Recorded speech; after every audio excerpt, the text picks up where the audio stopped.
Paano mag-alaga ng bata or newborn baby dito sa Hong Kong Part 2.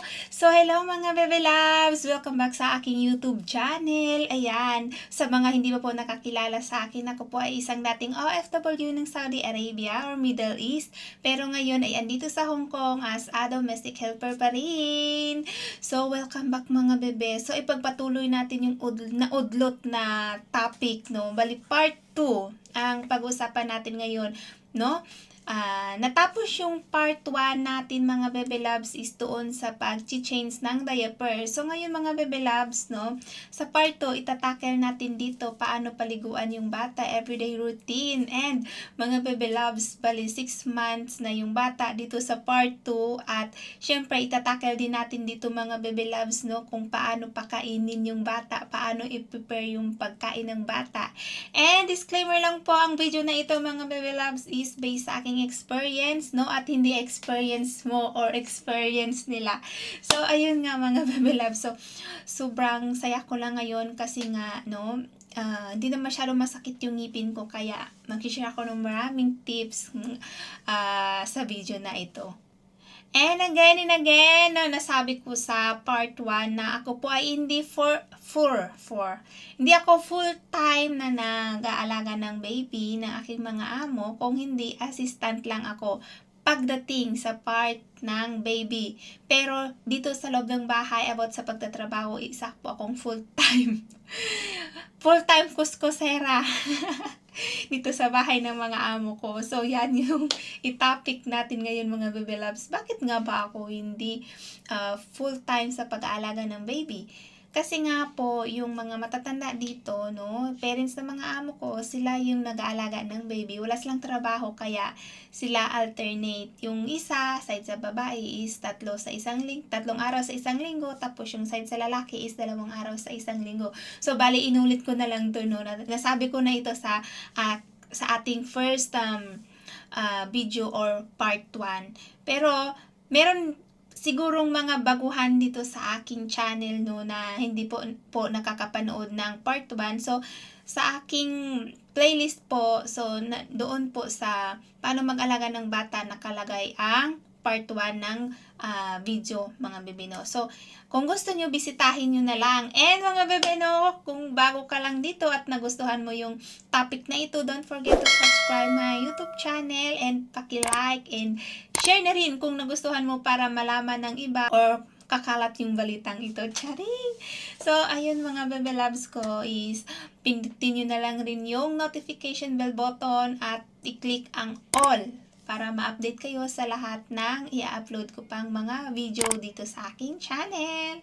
So, ayun mga bebe loves, pagpatuloy natin yung topic. So, wag na tayong, hindi ko na patatagalin pa. As assistant sa pag-aalaga ng bata, mga bebe, ito po yung ginagawa ko. Ayan, pakinggan nyo ito mga bebe loves, no. I-charge nyo lang na kayo po yung nasa sitwasyon ko or nasa sitwasyon ng mga lola, no, para makakuha kayo ng idea paano mag-alaga ng bata dito sa Hong Kong. So mga bebe, no, mas kumbaga, mas klaro para sa inyo, no, kasi nga sila yung nag-aalaga, ano.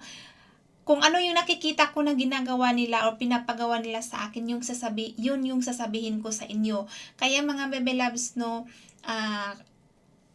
again, watch and learn and look and listen, ay, charing. So, ayan mga bebe loves, kapag sinabihan ako na papaliguan na yung bata, ito yung una kong ginagawa. So, may lamesa yung bata dito mga bebe loves, no, para yun sa kung magbibihis siya or bibihisan siya.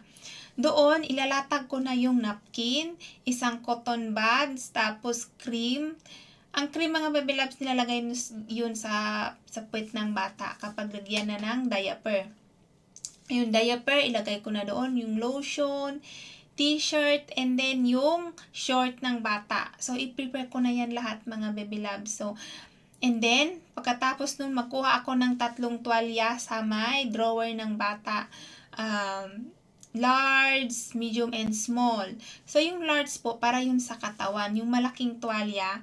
Tapos, yung medium or medyo malaki, tamang-tama lang siya, mga baby loves, is para sa buhok ng bata, para patuyuin yung gagamitin sa pagpapatuyo ng buhok ng baby.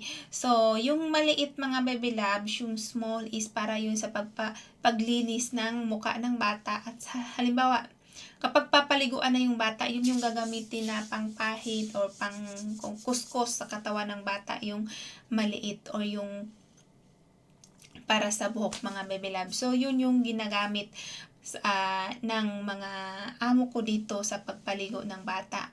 So, kapag naka-prepare na ako ng tuwalya, dalhin ko na yun doon sa banyo. Yung 3 tuwalya na yan mga baby loves. Pati yung malaking planggana kung sa atin. So, kumbaga, batdab ng bata. Pero, ano siya,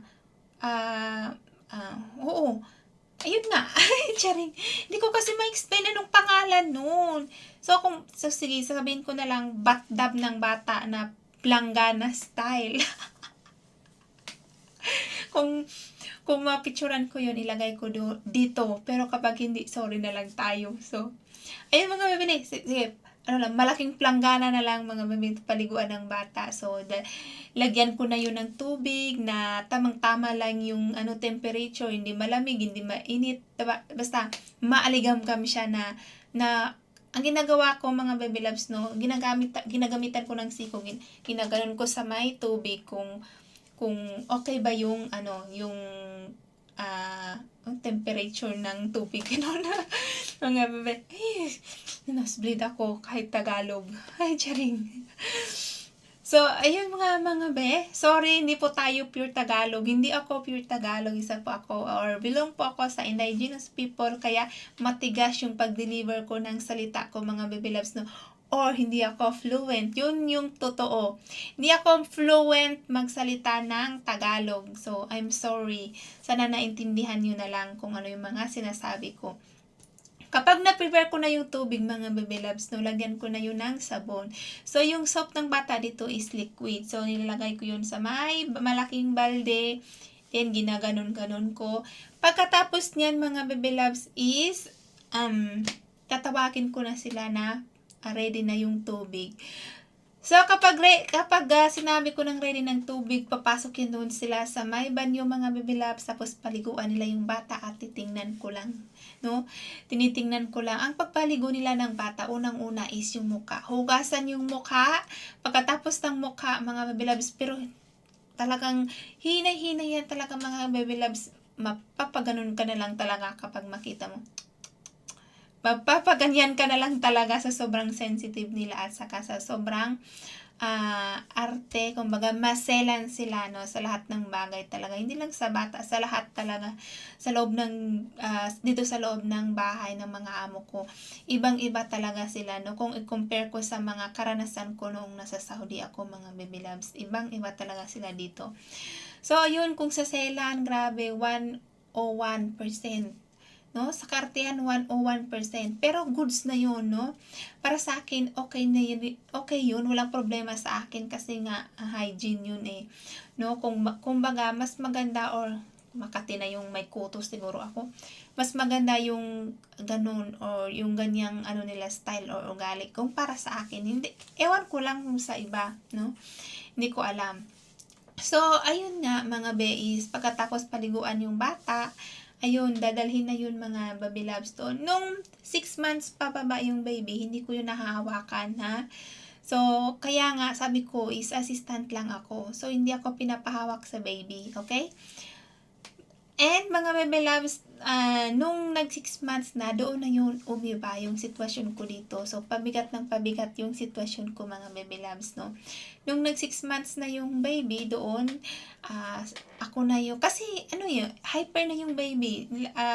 Kumbaga, malikot na siya. So, kailangan dalawa ang magpapaligo sa baby. Yung minsan ako yung tighawak, minsan naman yung matanda yung tighawak para hindi siya mahulog or para hindi siya madisgrasya.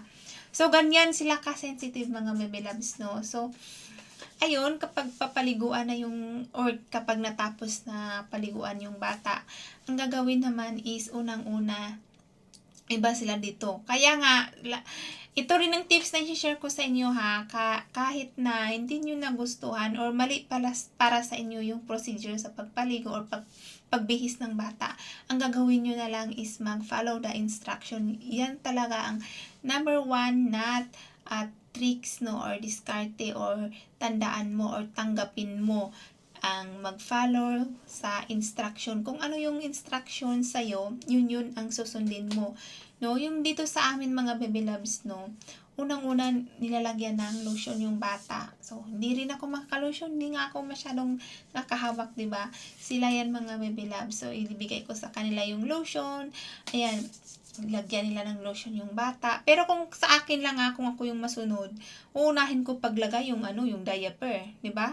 Kasi paano kapag umihi yan, naglo-lotion tapos biglang umihi, sabi, struggle is real. Ayan, reels ng Facebook. Struggle is real talaga. Pero dahil may boss tayo na dapat sundin, so yun ang ginagawa nila. Yan ang, kumbaga, way nila sa pagbihis ng bata dito sa bahay. Hindi ko alam sa ibang amo, magkaiba nga, di ba, ang mga amo. And yan mga baby loves, lotion, and then, pagkatapos ng lotion, lagyan ng damit kasi nga daw, or pasuitin ng damit kasi nga, ang baby is lamigin. Ayan.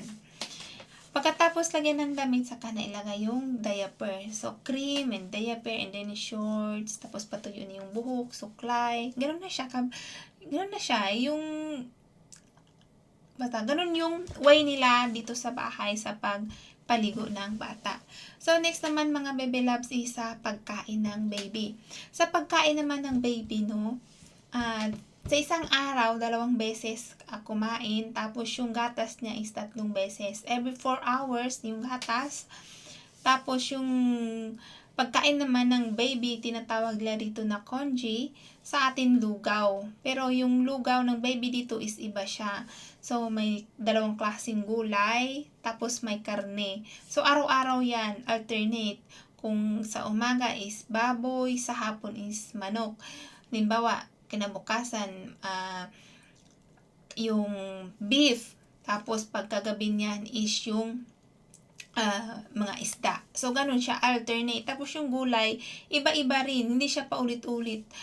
Kumbaga, ang dami talaga ang ihanda, mga baby loves. Maglagay ako ng picture dito, no?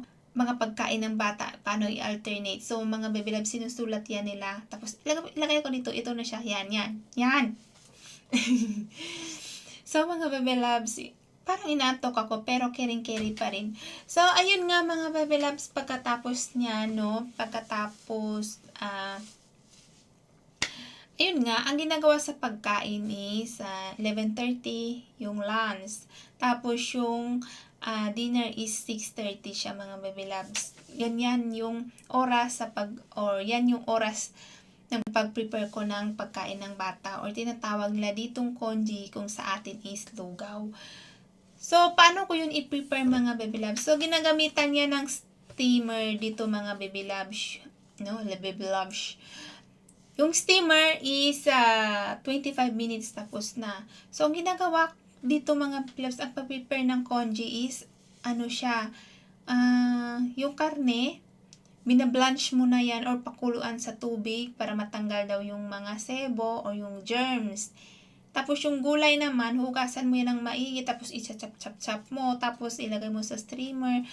Pagpapindot mo, automatic na yung steamer namin dito after 25 minutes. Magtutunog na yan siya, tutut, meaning tapos na or luto na. So, ganyan ka-high-tech yung mga appliances nila dito mga baby loves. So, hindi kayo mahirapan, no? Hindi kagaya sa atin na kailangan, sa amin sa probinsya, kailangan ng kahoy, yung apoy. Tapos, kapag namatay yung apoy o humina na, kailangan ganun pa.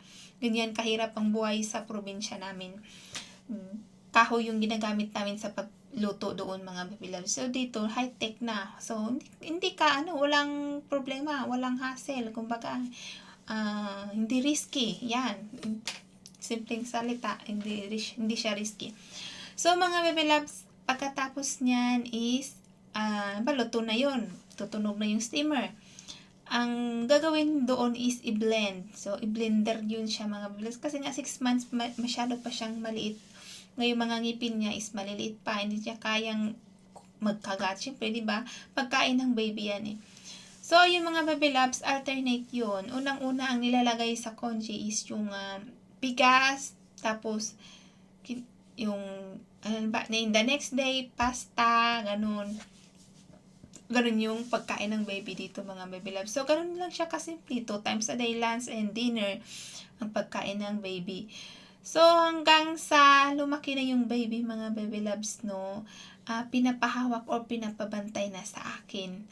So, yung sitwasyon ko dito, mga baby loves, is kumbaga pahirap ng pahirap. Simula nung simple lang, kumbaga yung volume ng hirap ko is nasa 5 lang, hanggang nag 6 months na yung baby, yung volume ng hirap ko nasa 7, level 7 na, mga baby loves. So, ganun siya kahirap talaga. So, kaya nga, kahit na-assistant lang ako, paswertehan lang, no? Paswertehan. Hanggang ngayon, assistant pa naman ako, pero maubusan ka talaga ng pasensya sa utos dito, utos doon. So, ganun talaga. No choice. So, grabe. Grabing pagtitiis 100%. Kailangan no choice. Kailangan na magtiis talaga. Ewan ko lang kung sa iba yung nasa sitwasyon ko, kung kakayanin nila. Kasi yung isang matanda dito hindi marunong mag-English, yan. Pero nakakaintindi naman, sa awa ng Diyos, nagkakaintindihan kami at mabait sila, no? Lahat ng tao na andito sa bahay, mga mababait sila. Pero, yung kabaitan ng tao is may hangganan. Kaya, hindi pwede na sabihin mo na hanggang kamatayan is mabait yan sila. Hindi. Kasi nga, tao lang rin yan sila, mga baby loves. And, mga baby loves, so, masyado nang mahaba ang video natin, mga baby loves, no? Nag-upload ako ng another update. Ito yung part 3.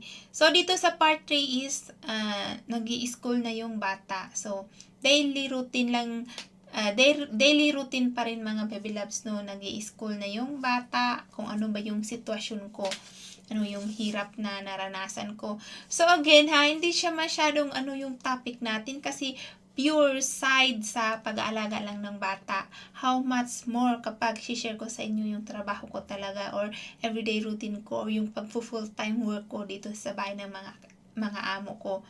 Pero hindi yan natin itatakal dito, mga baby loves, no? Kasi about ito sa pag-aalaga ng baby or newborn baby dito sa bahay ng mga amo ko.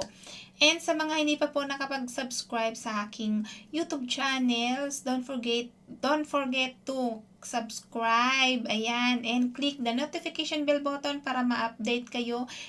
I-click mo yung all, ha, yung all, and para ma-update kayo sa lahat ng mga i-upload ko mga video, mga baby loves. Sa mga gusto, ha, na malaman, no, mga baby loves, kung paano mag-apply, mga tips, kung ano yung agency na maganda, paano mag-uwap, or paano makapasa sa uwa. Meron na po akong mga video dyan, mga baby loves. Tingnan nyo lang sa playlist ng aking YouTube channel na ito, mga baby loves, Skyvy Vlogs. Ayan, mga be, tingnan nyo dyan. Marami na akong na-upload dyan, mga tips, paano mag-apply, papunta dito sa Hong Kong. And hanggang dito na lang ang ating video, and thank you sa panonood, and God bless us all. Bye-bye. Make a shout out. Please subscribe my YouTube channel. Thank you, everyone. Bye-bye.